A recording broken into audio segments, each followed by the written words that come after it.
Olá, querido estudante, sou o professor Leonardo e nós vamos agora dar continuidade ao nosso assunto de química. Dessa vez, nós vamos trabalhar, sabe o quê? Vamos trabalhar o estado gasoso, tá certo? O estado gasoso. Nós vamos trabalhar a característica dos gases, vamos conhecer a teoria cinética, também vamos trabalhar as variáveis de estado. Só após a gente trabalhar as variáveis de estado, nós vamos conhecer as transformações gasosas, após as transformações gasosas, chegaremos ao estudo da equação geral dos gases e, por fim, trabalharemos também com a equação de Clapeyron, né? Aquela equação dos gases ideais, tá certo? Vem comigo, faz a ponta do lápis, vou te dar 10 segundinhos só para você fazer a ponta do lápis.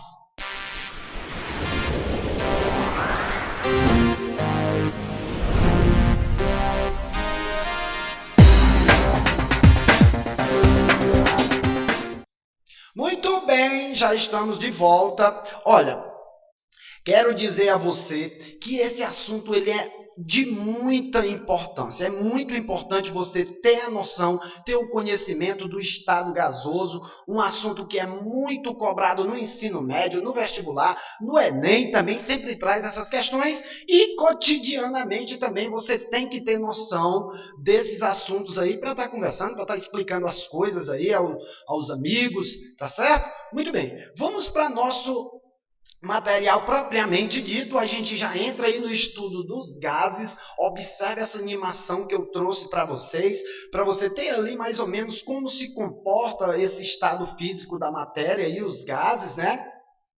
Isso aí, ele foi, como é que eu posso dizer? O estado gasoso ele foi caracterizado justamente por Van Helmont, né? Nesse período aí de 1577 a 1644, foi o período em que esse rapaz viveu, né? E ele utilizou essa palavra, o chaos, né? Que significa o caos, né? Justamente foi usado para descrever o estado inicial dos elementos, né? A criação de tudo, né? Devido à desordem e à bagunça, né? O que a gente pode chamar aí de entropia, né? Você vê que no estado gasoso aí ninguém é de ninguém, há uma grande quantidade de choque entre as moléculas entre si e as paredes do recipiente que contém esse gás, né? Muito bem, ó. E a gente também tem que saber que todos os gases são compostos moleculares. Todos os gases se combinam formando composto molecular. Há uma grande exceção, e essa exceção chama-se gases nobres, né? Nós já conhecemos esses gases nobres, são gases que não querem se combinar com ninguém, eles já são encontrados puros na natureza, já tem ali uma certa estabilidade, e por isso são as exceções aí, porque eles já são puros, né? São os ditos nobres, e tem até uma família deles na tabela periódica chamado de gases nobres. A saber, é o gás hélio, neônio, argônio, criptônio, xenônio e o randônio, né? A família 8A da tabela periódica. Tá certo, pessoal? Para efeito de ilustração, né, a gente sabe que esses gases nobres dificilmente vão se combinar com outras substâncias, por isso eles entram no corpo dos seres, né, dos seres vivos durante a respiração sem serem afetados, né, alterados, na verdade. Aí eu trouxe essa ilustração para você ter mais ou menos aí a noção de onde se aplica esse tipo de gás, né? Os gases nobres aí, eles podem ser aplicados na produção de certas luzes aí, usado também na medicina, né? E é usado também como em dirigíveis, né? Por ser gases muito leves aí também são usados em dirigíveis, né? São formados por átomos isolados, por isso ele tem essa característica aí de não se combinar com ninguém, tá bom?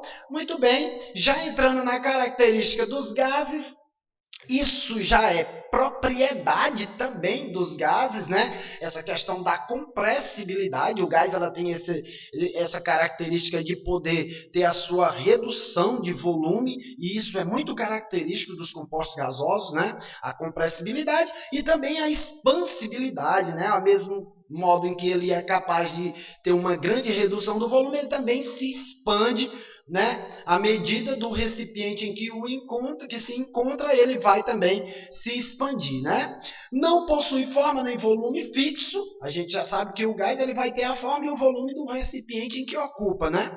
Miscíveis entre si a qualquer proporção. Professor, me diga uma coisa, o que é uma substância miscível, né? Esses miscíveis, o que é isso? Uma substância dita miscível quando ela é capaz de se misturar com facilidade, como é o caso dos gases, né? Aqui a gente vê, ó, miscíveis entre si, né? Muito bem. Olha só no embolo aí de uma seringa, né? Como fica aí a questão do gás que está contido dentro. Quando você pressiona, o gás ele fica bem acoplado aí dentro, né? Ele recebe essa compressibilidade aí, fica bem comprimido dentro, e quando o embolo ele é solto, há essa expansibilidade, o gás volta para o seu tamanho normal, ou se elastece como de característica própria, né? Muito bem, ainda nas características dos gases, a gente sabe que ele tem esse alto grau de liberdade. Essa liberdade, já falei para vocês, ela é desordenada, né? Tanto entre as moléculas, não possuindo praticamente interação entre elas, né? Veja que as moléculas lá na ilustração, uma bate na outra, bate na parede do recipiente, mas elas não interagem entre si, ocorre apenas o choque entre elas, tá certo? A pressão é proporcional ao número de choques na parede do recipiente que o contém, né? Que aumenta com o aumento da temperatura, ou seja, à medida em que a temperatura aumenta, a pressão também vai aumentar, o choque entre as moléculas também vai aumentar. Tá certo? Ainda nas características dos gases, olha, essa característica ela é bem interessante para você, para efeito de compreensão, né? Para efeito de você compreender. Veja que os gases apresentam propriedades diferentes dos sólidos e dos líquidos. A liquefação ou vaporização, olha isso aqui, ó. Olha isso aqui, ó, que ele está dizendo aqui, ó.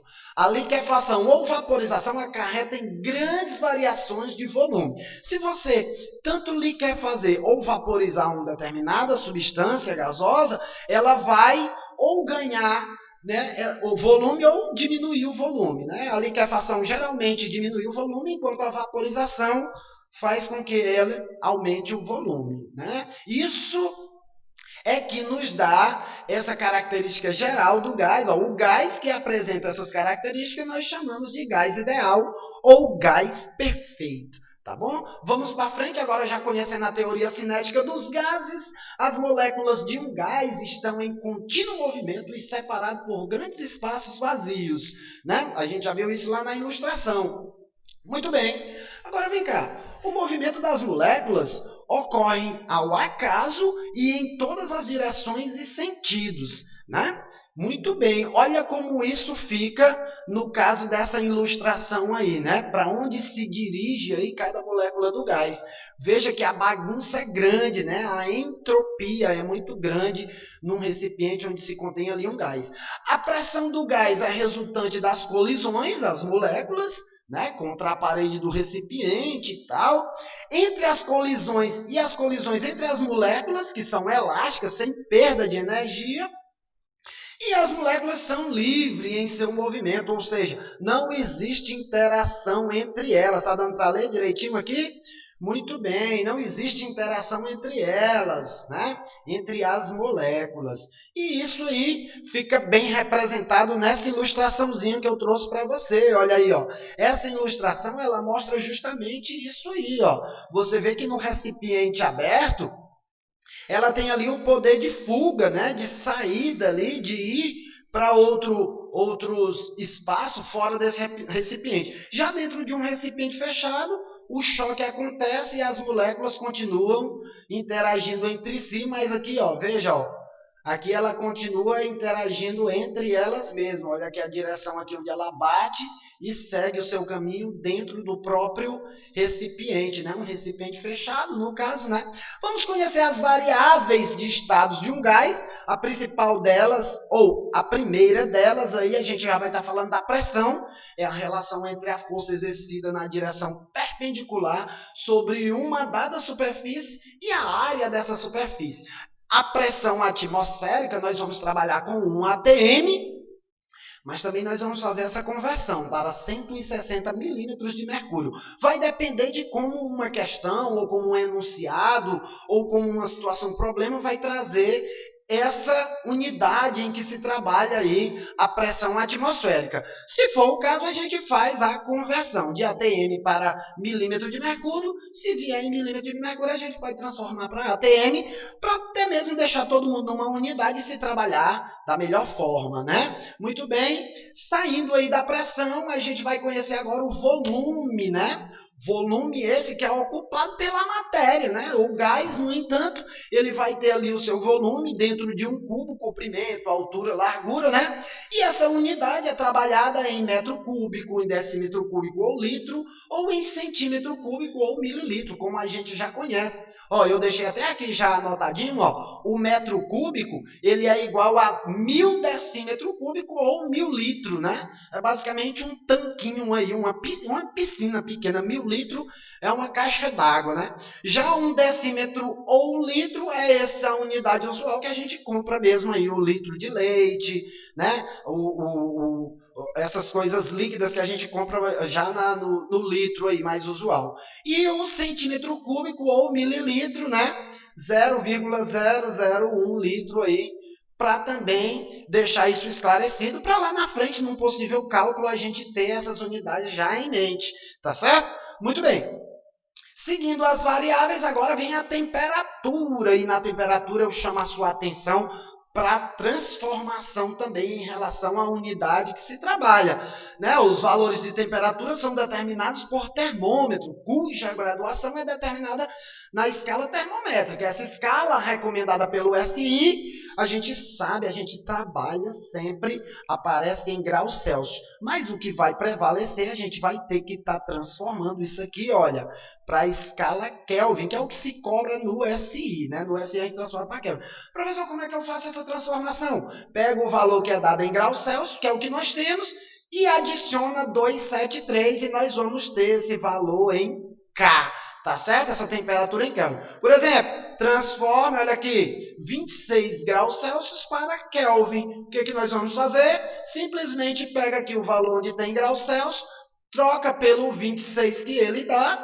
Então, vai ficar 26 mais 273, isso vai ser igual a 299 K, tá certo? Kelvin, que é o que a gente vai estar trabalhando. É justamente a unidade que, para cálculo, tanto na equação geral, como em Clapeyron, como qualquer cálculo que usarmos para calcular a temperatura de um gás, a gente vai ter que estar fazendo essa transformação primeiro para a escala Kelvin. Simplesmente pega o valor em graus Celsius e adiciona a 273. Está dando para ver isso aí direitinho? Observa aqui, ó, muito bem, não esquece, isso é uma informação importantíssima, tá certo? Você não pode deixar passar em branco esse tipo de informação.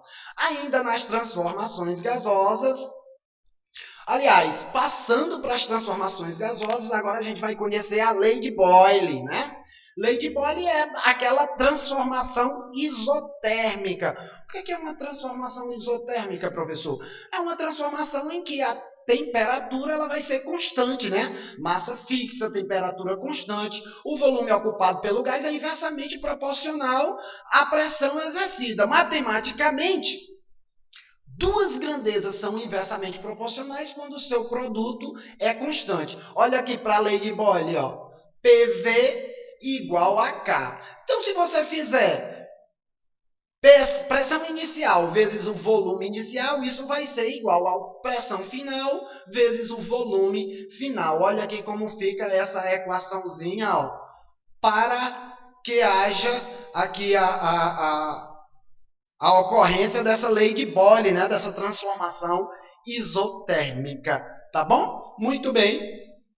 Para ilustrar, eu trouxe aqui essa relação entre a pressão e o volume. Veja bem, note, eu vou até pegar aqui o meu marca-texto para você observar comigo. Ó. Observe aqui o volume de 2 litros. Ó. 2 litros o volume e a pressão é 1 atm. Olha aqui, a pressão 1 atm. Se diminuirmos esse volume a 1 litro, olha, foi reduzido o volume, o que era 2 litros, foi para 1 litro. A pressão era 1, passou para 2 atm. Veja que são É uma relação inversamente proporcional, né? Aí a gente tem aí um volume de 2 litros em uma pressão de 1 atm. Se esse volume for reduzido a 1 litro, a pressão vai para 2 atm, tá certo? À medida em que o volume diminui, a pressão aumenta. E se fizéssemos o contrário, a pressão diminuía, o volume aumentaria, tá certo? Então isso acontece e você tem que estar atento a esse tipo de situação. Tá bom? Em temperatura constante, quanto maior for a pressão, menor será o volume ocupado pela massa gasosa. Isso fica representado aí no gráfico também. Olha, a gente tem justamente essa informação aí para você observar. Deixa eu colocar agora isso aqui para você também observar essa animaçãozinha aqui, ó. Né? A gente já sabe que essa lei de Boyle-Mariotti também, né? P1V1 é igual a P2, V2 é aquela velha relação de pressão e volume, e nós temos essa animação para você entender melhor como acontece, né? Ó, à medida em que a temperatura vai aumentando, né? Temperatura aumenta. Aliás, a temperatura ela vai se manter constante. Está dizendo aqui, ó, temperatura constante, tá certo? Ó, constante. A massa é a temperatura. Já o volume diminui, a pressão aumenta, descrevendo aqui essa hipérbole, né? Ó, no gráfico aqui, tá bom? Só um segundinho.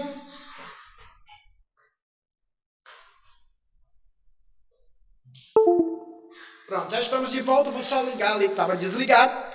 Já estou aqui com vocês, muito bem. Eu sei que vocês estão observando essa animação aí que mostra que massa e temperatura constante, nós vamos ter justamente essa animaçãozinha aí, né? Que mostra o volume diminuindo